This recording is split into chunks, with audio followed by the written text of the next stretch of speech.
Welcome everybody to another amazing episode of Wellness Warriors. Today I have Dr. Joe Mercola. I don't think he needs much of an introduction other than he had the most visited natural health site for over 15 years until Google had a difference of opinion and decided that people didn't need to know about him anymore. You started Mercola.com over 22 years ago, and I remember way back in the late 80s looking at your website and reading your information. So thank you so much for joining me today. I'm super excited about the topic because I've been very passionate about warning people about EMFs, and this started like 15 years ago and before it was, becoming more and more popular. But I know that you've got a book coming out. When is your book coming out? It'll be out towards the end of February 2020. Okay, and it's called EMF, and it's a great book. You put a lot of time into it. It took you over 3 years to put all of this together. You researched it. You had you consulted with many leading experts as well, everything from biophysicists, neuroscientists, doctors, Brian Horer, who's an expert in EMF as well. So it's definitely science-based, evidence-based, and I'm super excited to be able to dive in. So let's ask the first question. Why does the public not know, or why are they not aware of all the dangers of EMF? Why are they not accepting this? Well, that's a great question to start off with, but let me first preface it with some of your earlier comments. Because we've only been online since '97, which is before Google. And although Google did censor us and hundreds of other sites in June of 2019. Including me, yeah. Yeah, we're still the most visited natural health site on the planet and have been for the last 17 years. So it didn't, our traffic went down, but so did everyone else's. So relatively speaking, we're still at the top. So, but it's a big issue. I just recently interviewed Dr. Robert Epstein, who is a Harvard psychologist and has done quite a bit of work and really demonstrating and researching the specific details of how Google has suppressed this information and censored, and is actually manipulating elections across the world. There's a really, I don't want to go on too far of a tangent, but it's an important issue. There's a free, if you have Amazon Prime, and most everyone watching this does, there's a free video you can watch. It's called The Creepy Line, which is a statement that actually made by Eric Schmidt, who's a pretty creepy guy from my view. But it's a must watch. Again, it's free, The Creepy Line. I would definitely do that. And it will get you up to speed in some of the stuff. And then I did nearly a 2.5 hour interview with Dr. Epstein on my site that'll be out probably sometime in February. So getting back to answering your question, it's this massive effort to really generate revenues that drives most of the reasons why people aren't aware of this. And the best example is the tobacco industry. And most all of us know this and can remember very clearly the 4 or 5 CEOs of all the major tobacco companies in the late 90s who were testifying before Congress, and every single one of those guys, the CEO said, tobacco is not addictive. Tobacco does not cause lung cancer. And we knew since 1950 it did, yet they were lying through their teeth. So the tobacco company, it was really a good model. They knew they were up against the brick wall in the 1950s, and they hired some of the most sophisticated and expert public relation firms, and they developed a really clever strategy. They could afford it. They had many billions of dollars to throw at this, and they did, and they got a strategy that worked. And it results largely, there's a few basic principles, essentially discrediting researchers who disagree with you, but primarily creating doubt and confusion. And this is a tried and true model. It works very, very well. And they did it. They did it for decades. They were able to confuse the public. And we know no one watching this is going to disagree that smoking isn't harmful. And this is in spite of the fact that it's so obvious, if you just think about it, that it is. I mean, you can see it. I mean, you're burning leaves going into your lungs. It just doesn't make sense that it would be safe. This is in stark contrast to EMFs. And I'll describe what EMFs are in a moment. But EMFs are invisible. You can't see them, you can't hear them, you can't feel them.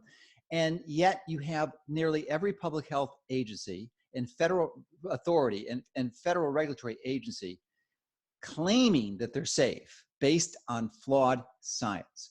And literally that's driven by the wireless industry, which has more political lobbying pull and financial influence than the tobacco industry ever did, and equal, if not more, than big pharma.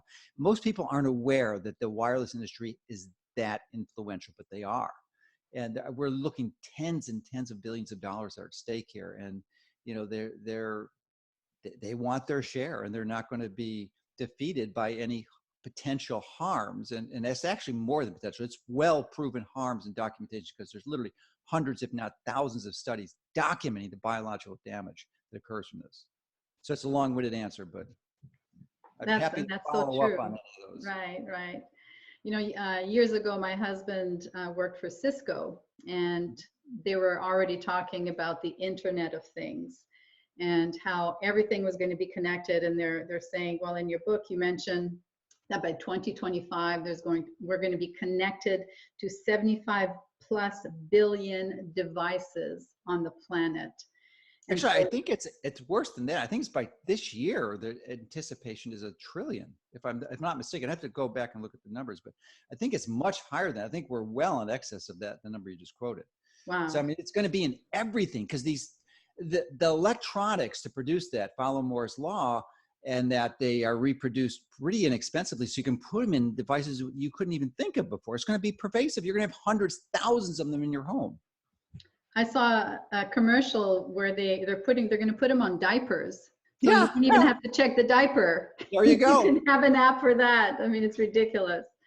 All right, so we're seeing commercials about 5G and how it's going to benefit us and make our life easier. So let's talk about 5G and how that's going to be a planetary disaster for all of us.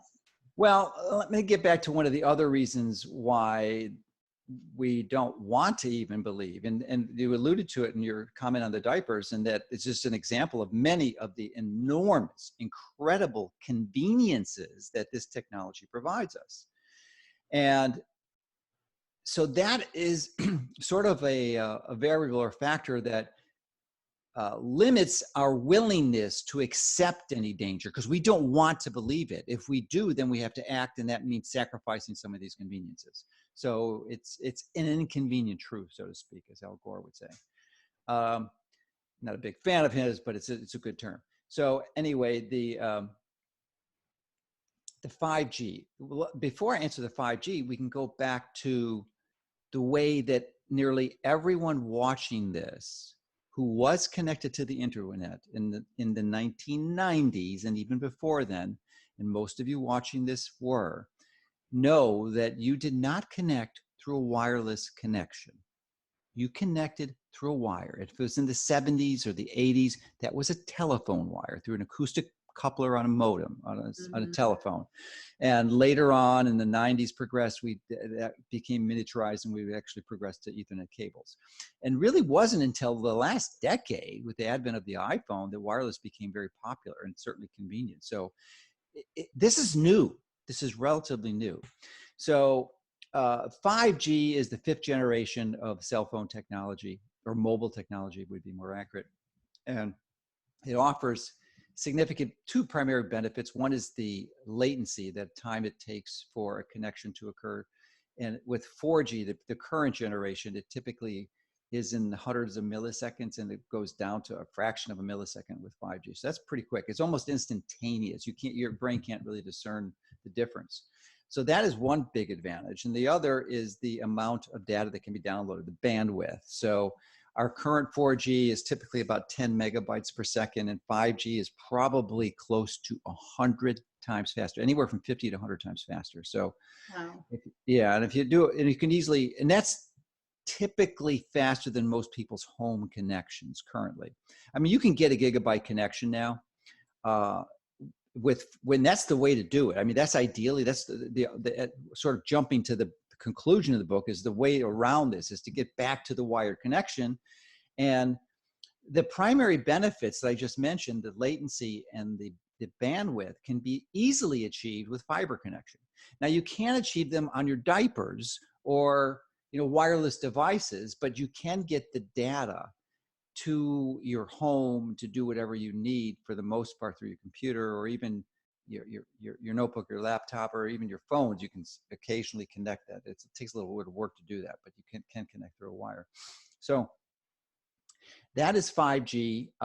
It is not here yet. For the most part, it's in beta in some neighborhoods, but it isn't deployed commercially widely at this point. It will be. The specifics of 5G are such that it has a much shorter wavelength, so it doesn't penetrate physical objects as well. So that means that they need more transmitters, literally an order to 2 orders of magnitude more than they have now. So that's thousands, hundreds of times more to thousands of times more transmitters than currently exist, which is a lot. So they're going to be in a typical block, you might have several, depending how big your block is. Right. Or light poles that are already out Yeah, there. light poles every 4 or 5 houses. And, that obviously as an infrastructure that takes quite an enormous investment, and they're not going to deploy that over the entire country. They simply can't. So it'll be mostly deployed in large urban areas initially, which is what's happening. But then we have to look above, and you can, if you know about SpaceX, Elon Musk's company, who's leading the charge to Mars, he's got another project that's called Starlink. You may or may not have heard of it, but it's a connection of satellites that he's launched, and he's already launched 120. He has permission to launch 12,000. He has permission to launch 12,000 already. He submitted approval. I submitted a request for another 30,000 for a total of 42,000 satellites. 42,000 satellites. It exceeds by almost a factor of 10 the number of satellites that are currently orbiting. So all of these satellites are not floating up at 2,000, 3,000 miles above us. They're about very low. They're low Earth orbiting satellites. You can actually see them, and pretty easily with the naked eye. Which is causing enormous frustration with many astronomers. So they put some anti-reflective coating on it. But because they're not in geostationary orbits, they don't stay in the same place. They move, so they need this massive amount. But it's going to provide essentially 5G coverage worldwide, which again offers enormous convenience. You're going to be able to get a signal anywhere. So you can't escape this. This is coming. This is inevitable. There's no way around it. You just need to be aware of it and what you can do to protect yourself and your family and your loved ones. All right, so let's talk about what and how 5G is going to affect our bodies physically. What exactly is it going to do? Well, it can do a whole variety.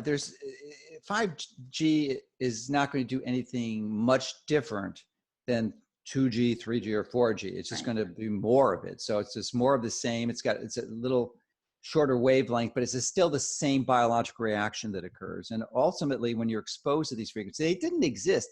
We had like the telegraph wires and static electricity maybe in the 1750s and telephone wires in the mid 19th century.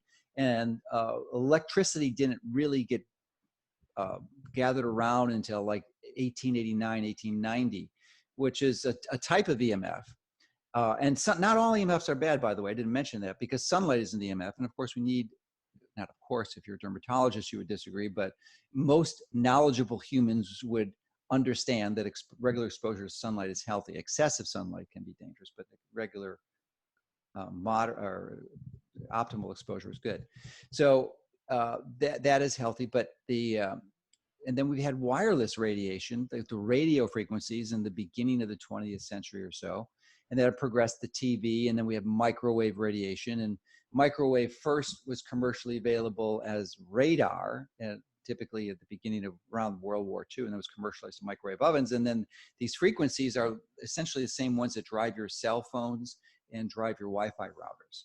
So that's why we call it microwave radiation, because it's the same frequency. And in fact, that is what the safety standards are based on. It's important to know because they're basing them on heat damage or thermal damage.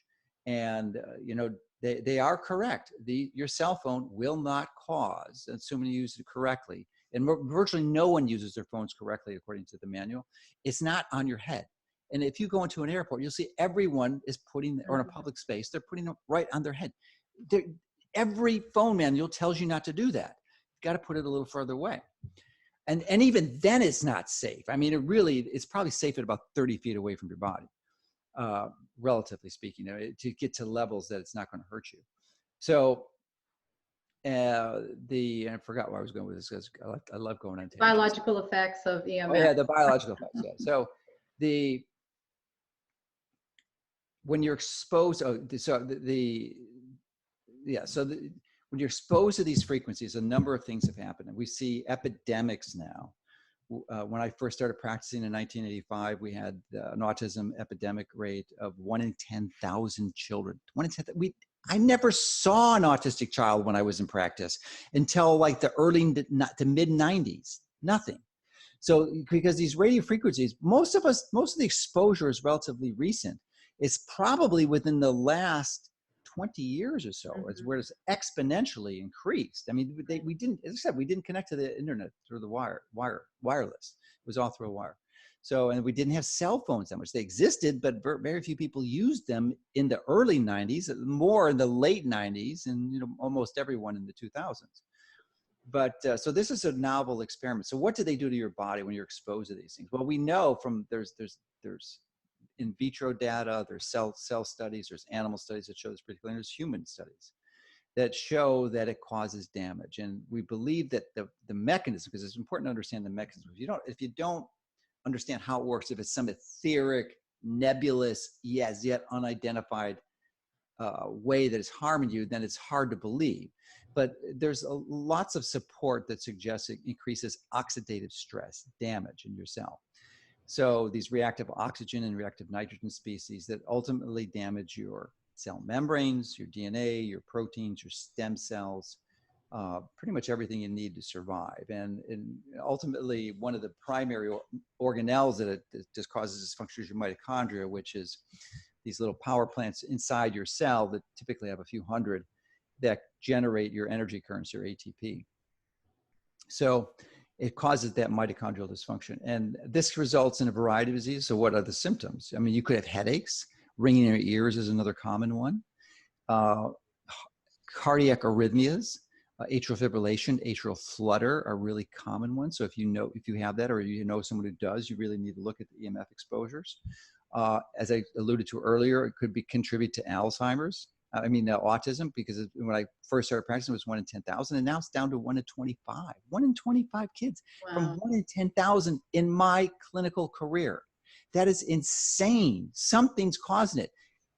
I believe pretty firmly there's some compelling evidence to suggest that EMFs are one of the causes. I am sure there are other, but that is one. And then we had the Alzheimer's epidemic. And then infertility. It's very clear that these contribute to infertility. So it causes a panoply, and neuropsychiatric disorders. I mean, the list goes on and on and on, but those are some of the more clear-cut associations. Yeah, amazing. Quite a list. Yeah. So we're exposed to it. We can't get away from it. So how do we repair the damage to our bodies? Well, you can get away from it. At least you need to get away from it. And I believe that's part of the recipe for preserving your health and the health of your family. And the ideal strategy is to create an EMF sanctuary in your bedroom so that you can sleep in essentially an EMF-free field. And EMFs are, let me just explain, because I really go into what EMFs are, but they're subdivided into a number of different basic frequencies, ionizing and non-ionizing radiation. But even beyond that, you've got electrical fields, magnetic fields, and radio frequency fields. And then dirty electricity, which is a different type of an electrical field.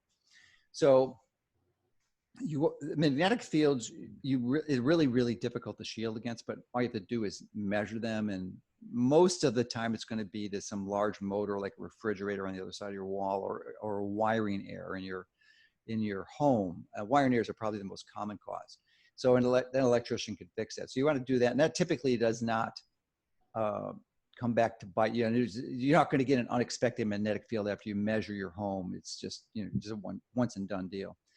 But the electrical fields are big, and the radio frequency fields are big. So some of the strategies you can use is turn off the circuit breaker in your bedroom, and you really got to put a light bulb or something that you can see in every outlet to make sure that all the electricity is gone when you turn off the circuit breaker. Because many bedrooms have 2 or 3 circuits supplying that electricity, so you have to turn them all off. That is a bit of an inconvenience if the circuit breaker is far from your room, and if you have multiple bedrooms. But there are devices like EMFkillswitch.com that they sell that you or even an electrician could put into your circuit box, that you just press a button and boom, they all go off, and press another button, it comes back on, which is really, really easy.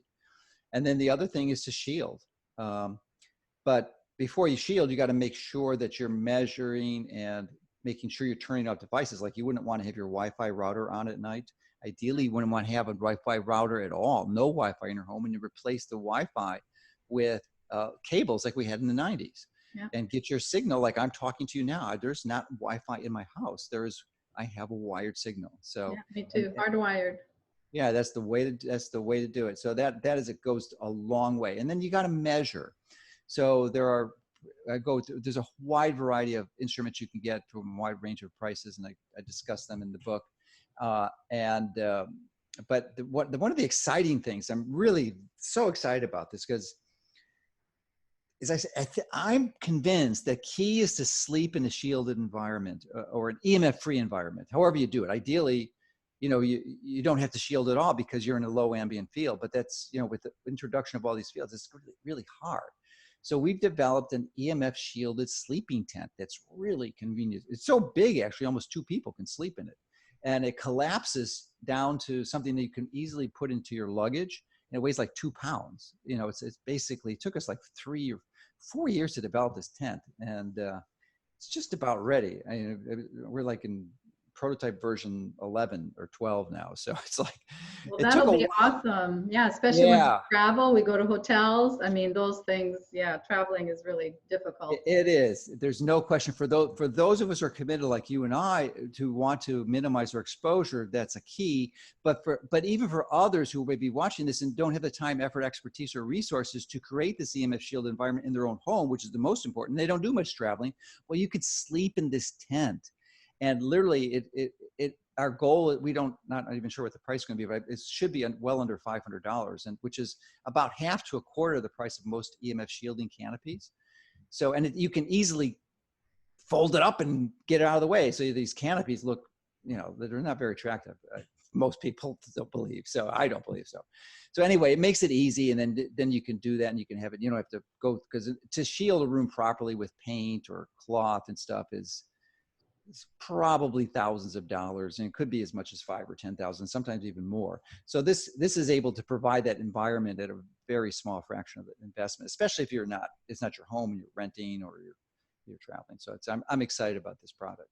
That's awesome. And then we can also use our PEMF mats, ground ourselves, walk barefoot on the beach. Well, let's talk about that. Grounding works if you have authentic grounding, and the grounding by walking barefoot on the beach, as I just did earlier, about an hour ago. I did walk an hour typically in the waves, or at least where the surf comes up, is the ultimate grounding in the world.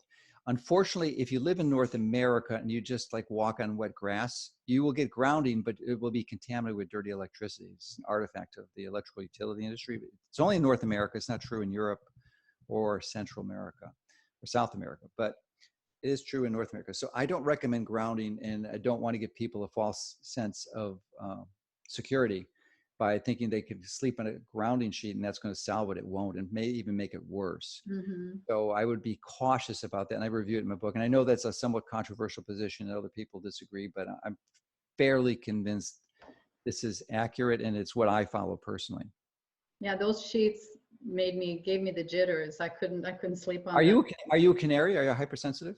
Yes, very sensitive. Oh, so I would be, this is another question of the symptoms. And in case there are other people like you watching, one of the simplest observations, and I learned this from Dr. Magda Hoppus, who's a brilliant EMF researcher in Canada, is that if you probably are sensitive to fluorescent bulbs, right? I mean, they really bother you. Yeah. That is probably one of the best criteria to know if you're EMF sensitive. fluorescent bulbs bother. And they should bother you for a number of reasons. Not only is the frequency way off and the digital light is screwy, but they create very large amounts of dirty electricity or voltage, high voltage transits. So they're terrible. You should not have fluorescent lights in your home. And I go over all of this in the book, but that is huge. Yeah. So I didn't realize you're sensitive. You are the best meter you can get. And we learned so much. We have all these instruments and stuff, but it's the people like you who teach us and help us understand all the details, because the instruments aren't as good as a human body. Right. Absolutely. Absolutely. Yeah. All right. So let's talk about some nutritional repair. I know you're a big fan of NAD. So let's talk about what you can do with NAD. Well, NAD is a massively important biomolecule, one of the most important in your body, really incredibly important for if you're interested in longevity, because it fuels an important longevity proteins called sirtuins. They do a lot of good things for your DNA and other pathways. So the problem is when you are exposed to EMFs, they tend to cause DNA damage. Thankfully, we have a generic system in our body designed to repair DNA, and it involves this set of enzymes called PARP that actually repair the damage. You get this ribose matrix of polymers that allow the DNA repair enzymes to come in. Unfortunately, when PARP's activated, it consumes about 150 NAD molecules. So regular continuous exposure to EMFs will deplete your NAD. And you compound that when you get to our age, just even in an EMF-free world, your NAD levels go down, even if you're healthy. So this is particularly pernicious the older you get. It starts to become problematic at about 40 or 50, 60, start getting bad in 70, it's like really downhill, unless you're doing two things that will reverse it. And these are not supplements. There are some supplements you can use, but that's sort of the advanced version. The two basic things that will not only improve your NAD levels because it increases or upregulates an enzyme called NAMPT that recovers NAD and produces it in a salvage pathway. But it will help you live longer and really do a lot for your health. And these two, aside from the DNA damage, the two things are exercise. Yes. And time-restricted eating. Yes. Those are the two things. And fasting, if you're heavy or overweight, 40% of the country is obese now. Probably not most of the people listening to you or watching you. But if you are overweight, then fasting is a really good strategy. I mean, you could do a 3-day fast, maybe even once a month. But once you get to our weight and our age, I'm really nervous about fasting. And I think time-restricted eating is a better strategy, because it's just, you got to preserve your weight when you go older. When you get too thin, it's a problem. You don't want sarcopenia and loss of muscle. So, but time-restricted eating, which is eating within 6 to 8 hours a day, and sometimes even going to 4 hours. Mm-hmm. But 6 to 8 hours is your sweet spot. And if you do that and you don't eat outside that window, 16 to 18 hours, you are not eating, you are fasting. You do that every day. That is a powerful strategy. And you don't just jump in doing that if you haven't done it. You kind of do it slowly, because it takes a while for your body to readjust and become metabolically flexible and upregulate the enzymes that burn fat. And you don't want to have the keto flu or get muscle cramps and stuff. So you do it slowly. It takes a few weeks to a few months. And that'll radically change your life. And in addition to the exercise, and I'm particularly fond of a new exercise I think I probably talked about when we met at Mindshare, was the blood flow restriction training. Mm-hmm. And there's not enough time to talk about it now, but it's really a novel exercise, especially if you're elderly, to help reduce sarcopenia. And blood flow restriction is BFR. And I've got lots of videos now and creative manuals and instructions on how to do it. And it's at bfr.mercola.com, because it's just incredible. I mean, I just love it. So in some ways it's connected to EMF, because it's really exercise is the key. And yes, any exercise is useful.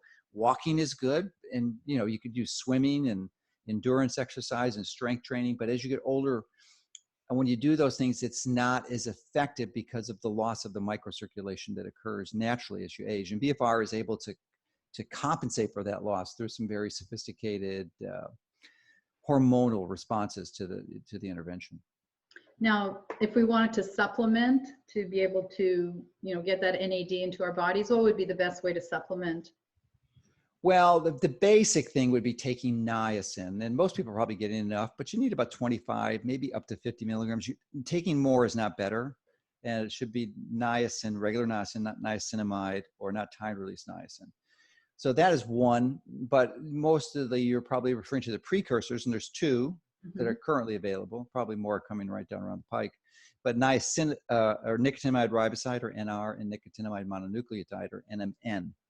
And they both seem to work, but they're oral. And when you swallow something orally, your liver tends to methylate it, which is adding a methyl group to the compound, and kind of hangs in the liver, doesn't really go into your circulation. So it may not be the optimal way to do it. And even if it doubles or triples your level, when you get to be 60, 70, you may need to increase your level by 10, 20 fold, maybe even more, because it's so low. So it looks impressive to double or triple, but it may not be. We're actually in the process of doing studies now. I just submitted my personal blood samples because I use a form of augmentation that actually uses the NAD molecule itself, which is very, very perishable and very expensive. And it's probably not commercially available, but I think that's probably the best way. But because you can't swallow it, most of the time it's given IV, and one IV costs like $1,000, and it's really helped a lot of people with addictions and such. And actually is the first recorded use of NAD. They used NAD IV. The first recorded case was 1961, which is a long time ago. It's like nearly 60 years ago, 58 years. So crazy.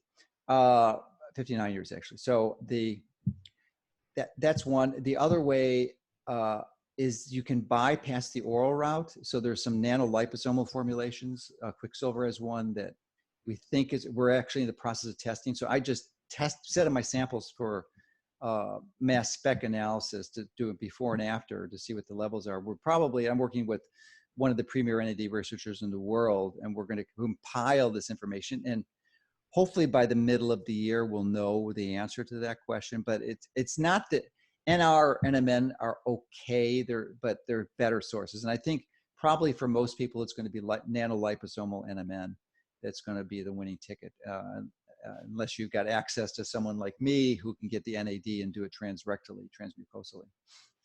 Okay, sounds interesting. Looking forward to that coming out. Yeah, me too. I can't wait to see what these results are, because there's only 3 labs in the world that can measure NAD like this. And my friend James Clement has just booted up his mass spec. It took him like almost a year to get the instrument running. So but it's running now. We should have the results pretty soon, which is great. Awesome. So you have a new passion over everything else. Now you have carnosine. So tell us about carnosine. Oh yeah. Carnosine is pretty crazy. It's a simple amino acid. It's a dipeptide. It's got 2 amino acids actually, beta alanine and histidine, and it's present in animal products, animal foods, not in plants. And it really may be a very interesting way to mitigate against EMF stress, because one of the oxidative stressors, at least proposed by Martin Paul, and I believe that it's probably correct. Others just disagree with it, but I suspect it appears there's enough supporting evidence for it. But it's a reactive nitrogen species called peroxynitrite, and carnosine seems to bind to it really, really well. So it's a novel new. It was so new I didn't even put it in the book, because I just learned about it recently, and I'm writing a new paper on the carnosine. And but there's other things that you can do that are in the book, like magnesium, which serves as a calcium channel blocker, and most of us are deficient in it. Mm-hmm. So there's like little to no danger or damage of taking magnesium. Even if it doesn't work for EMS, which I think it does. And then other things like molecular hydrogen, which is a gas and difficult to get, but the most convenient way to administer it is through tablets that essentially are a magnesium salt of hydrogen that get released these nano hydrogen bubbles in water, and it gives you a sweet spot of about 2 or 3 minutes, and you drink this water and you can get pretty high concentration of pulsed molecular hydrogen gas. And that has a benefit of activating a system in our body called NRF2, which transcribes these antioxidants in your body, things like superoxide dismutase and glutathione and catalase, and a whole variety of other anti-inflammatory, antioxidant strategies that mitigate against these stresses that turn them on. And it's a far better strategy than taking antioxidants that, are indiscriminately, because not all free radicals are bad. It's just only excessive free radicals. And the way molecular hydrogen works is it only activates these pathways if there's excessive oxidative stress. So there's little to no danger of taking it. Where there is danger of taking too much regular antioxidants. Like there's a lot of people who think high vitamin C is good, and I'm not one of them.